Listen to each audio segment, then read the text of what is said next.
अस्सलाम वालेकुम, नमस्कार, आदाब, सत श्री अकाल। मैं आज फिर आपके बीच लोग यूट्यूब के माध्यम से हाज़िर हूँ और मेरे साथ है लोक समाज पार्टी के राष्ट्रीय अध्यक्ष श्री गौरीशंकर शर्मा एडवोकेट।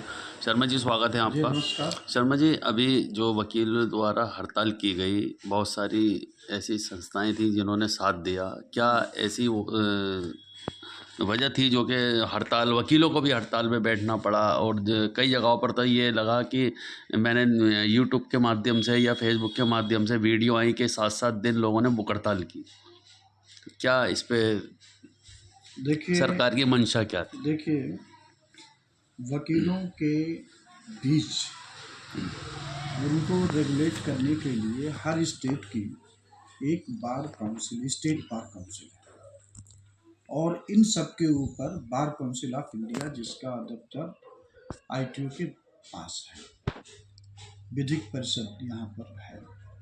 आईटीओ वो दीनदयाल तो कौन सा मार्ग है, गांधी प्रतिष्ठान के वाले उसी रास्ते पर है, थोड़ा इधर उत्तर की तरफ।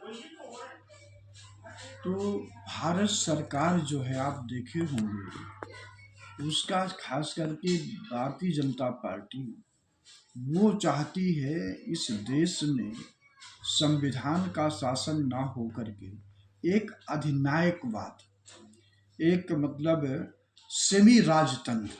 भाई संविधान तो है, लेकिन संविधान के आड़ में सेमी राजतंत्र वो कायम किया जाए। पूरा राजतंत्र नहीं, तो राजतंत्र हो गए तो भाई रानी का बेटा होगा, लेकिन डेमोक्रेसी भी चलती रहे, लेकिन डेमोक्रेसी काम ना हो करें उस पर वो अपना करते नहीं। तो इसी के संदर्भ में उन्होंने किसानों को साधा, किसान अपना लगे रहे 1.25 साल 16 महीना के आसपास, और इनको झुकना पड़ा। तो ये सोचे भाई, किसान तो अभी तो पूरे देश में एकजुट नहीं हो पा रहे हैं, कुछ ही पार्ट में थे, साउथ में तो नहीं आंदोलन होता किसानों के लेकर के। तो इनका ये था टारगेट कि वकीलों को कंट्रोल करें। वकील जब कंट्रोल हो जाएगा, वकील समझाए, तो देश की सत्ता पर आसानी से शासन किया जा सकता है संविधान के और खिलाफ जाकर के। तो इन्होंने एडवोकेट एक्ट में संशोधन का प्रस्ताव रखा, और जो एक प्रस्ताव ये भी था कि एडवोकेट हड़ताल नहीं कर सकता है।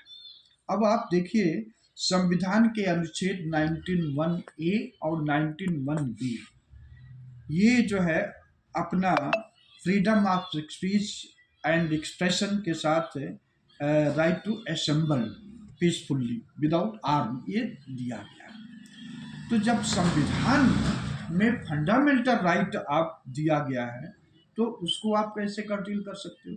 तो ये एडवोकेट एक्ट में संशोधन करके ये पहला प्रस्ताव कि एडवोकेट नहीं कर सकते। तो इसमें ये होता है, कभी कभी ऐसा देखा गया प्रैक्टिकल में, हम भी महसूस किए हैं कई कोर्टों में, कि जजों का व्यवहार जो है ठीक नहीं रहता वकीलों के प्रति, और बहुत ही रूड उससे व्यवहार करते हैं। तो उस हालत में वकील के पास क्या है, उस कोर्ट का बाइकाट करना, हड़ताल करना, यही एक संवैधानिक अधिकार है ना। वकील साहब, जज साहब से लड़ाई नहीं करेंगे ना, मारपीट तो नहीं करेंगे, ये महात्मा गांधी के रास्ते पर पीसफुल से डिमोन्स्ट्रेशन का है, तो वो अधिकार खत्म कर दें। सरकार अगर कोई और गलत करती है तो उसको आप ही हड़ताल कर सकते हैं। तो एक तो यह था। दूसरा कि कोई भी, अब इस हिंदुस्तान में जो भारत सरकार का आंकड़ा है, लगभग 4 करोड़ के आसपास या उससे अधिक ये केस पेंडिंग है।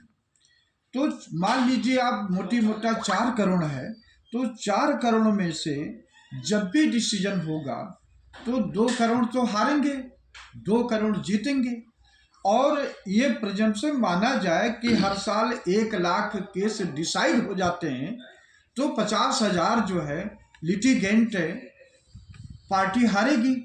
तो हारने वाला व्यक्ति को यह अधिकार इसमें मिल जाता कि वह बार काउंसिल में जो स्टेट की हैं उसमें शिकायत करें कि वकील साहब ने हमारे केस को ठीक ढंग से लड़ा नहीं।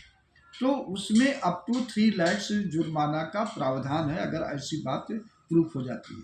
और फॉल्स कंप्लेंट पाया जाएगा तो फिर मतलब इसमें 50,000 जुर्माना, एक तो ये था। फिर बार काउंसिल के जो स्टेट्स की बार काउंसिल है और बीसीआई में इनका ये है कि आईएएस अफसर रखा जाए, नौकरशाह रखा जाए। तो एक अमिताभ बच्चन का गाना था, मेरे अंगने में तुम्हारा क्या काम है। तो इस ऑटोनमस बॉडी के अंगने में इस नौकरशाहों का क्या काम है। लोक समाज पार्टी का इस पर चिंतन यह है कि जितने भी ऑटोनमस बॉडी हैं वहां पर आईएएस अफसर नौकरशाह को नहीं रखा जाना चाहिए, उससे संबंधित एक्सपर्ट जो लोग हैं उनको रखा जाना चाहिए।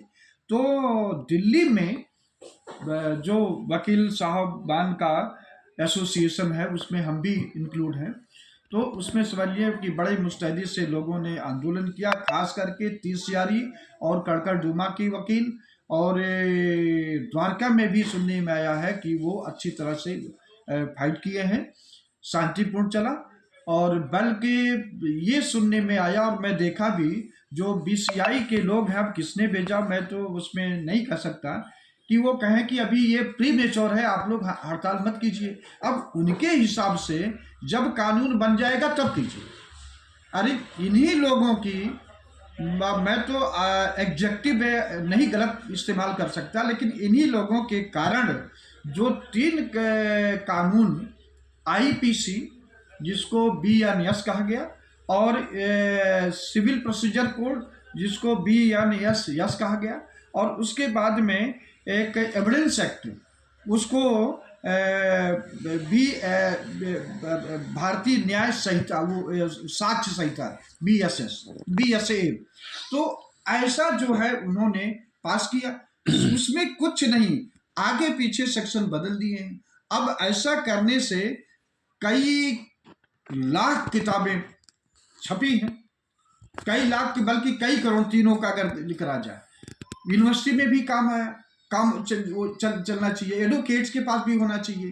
तो कई करोड़ किताबें छपी, और जब कई करोड़ किताबें छपी तो कई लाख पेड़ भी कटे हैं, जिससे पर्यावरण डिस्टर्ब हुआ, और इसको अवॉइड किया जा सकता था। अगर तुमको नाम ही चेंज करते तो बहुत बड़े तुम राष्ट्रवादी हो, तो तुम्हें अपना आईपीसी क्या भारतीय दंड संहिता था, इसमें भारत का शब्द तो लिखा हुआ था, क्या तुमको जरूरत था। लेकिन नहीं, इस 2 लोगों का नाम रहे, ये अपना कुछ लोग रंगा बिल्ला कहते, मैं वो सब तो इस्तेमाल नहीं करूंगा, लेकिन नरेंद्र मोदी और अमित शाह का नाम रहे कि इनके काल में ये परिवर्तन हुआ। तो सिर्फ नाम रखवाने के लिए ये जो तीनों कानून है उसमें ये बदले हैं। और लोक समाज पार्टी इसका समर्थन की है हड़ताल का, कि हड़ताल होना चाहिए, लेकिन बार काउंसिल ऑफ इंडिया के लोगों को जब देखे कि ये तो वायलेंट स्टेज पे पहुंच जाएगा, तब वो लोग अपना कहे, सरकार को कहे कि भाई आप लोग कीजिए, तो सरकार इसको रोल बैक हुई है। जो नौकरशाही है, ये सारा दोष तो हम नौकरशाही को देते हैं, बल्कि दंड जो होना चाहिए, जो नौकरशाही जिसने ड्राफ्ट किया, अमित शाह को क्या पता क्या कानून है, इस जो चौथी फेल राजा है उसको क्या पता चले कि क्या हुआ है, उसको कुछ नहीं। तो नौकरशाही इसके जिम्मेदार है। बल्कि आने वाले टाइम पर कभी ऐसा हो तो जो संबंधित डिपार्ट के नौकरशाह हैं उनके घर पे जाकर के जितना शांतिपूर्वक आंदोलन हो उतना करना चाहिए।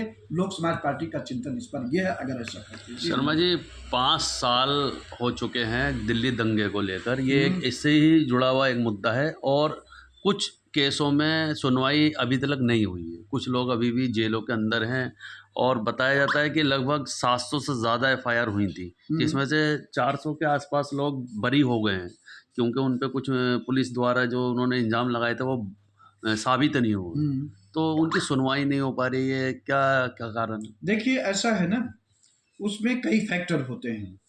कभी तो गवाह नहीं आते हैं, कभी एडवोकेट साहब की भी मजबूरी होती है कि एक ही केस के साथ वो नहीं रह सकते, कई कोर्टों में उनको जाना होता है, और एक जगह गवाही या आर्गूमेंट कर रहे हैं या कुछ कर रहे हैं, कोई किसी चार्ज पे बहस कर रहे हैं, तो टाइम लग गया तो वो हेल्ड अप हो जाता है, वो नहीं पहुंच पाते हैं, तो इसलिए डेट लग जाती है। और कभी कभी जज साहब भी छुट्टी हो जाते हैं, कभी कभी हड़ताल हो जाता है। कड़कड़डुमा का तो यही है कि वहाँ पर आए दिन हड़ताल हो जाता है और परफेक्ट हड़ताल होता है, वहाँ की नहीं कोई आगे पीछे किसी तरह से घुस जाएगा। तो वहाँ पर तो इसका कारण यही है। और जब रही बात जो मैं दंगा की बात कर रहा हूँ, तो अभी जैसे सज्जन सिंह का कल फैसला आया, उनको उम्र कैद हुआ। तो इस 5 साल पहले के आसपास जो दंगा ट्रम्प काल में हुआ था, जो दंगे के ओरिजिनेटर हैं, ओरिजिन उसको, वो लोग बचाए गए हैं। और हम समझते हैं जब सरकार ऐसे बदलेगी तो जो दंगा की शुरुआत किए हैं, जैसे सज्जन कुमार को उम्र कैद की सजा हुई है, वैसे जो दंगे के असली ओरिजिनेटर हैं, जिनके कारण दंगा हुआ है, उनको भी उम्र कैद की सजा होगी। देखिएगा। बहुत बहुत शुक्रिया जी। आपका।